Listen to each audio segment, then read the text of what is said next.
आज आमच्या भेंडवडे गावातील सर्व महिला सक्षमीकरण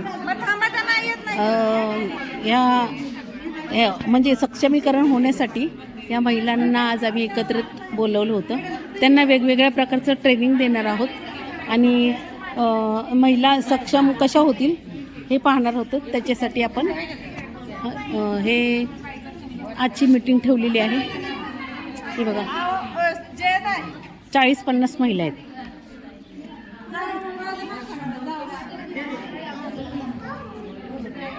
हे बघा ही मीटिंग झाल्याच्या नंतर सगळ्यांना अल्पोपहार देण्यात आला आहे. पावभाजी दिलेली.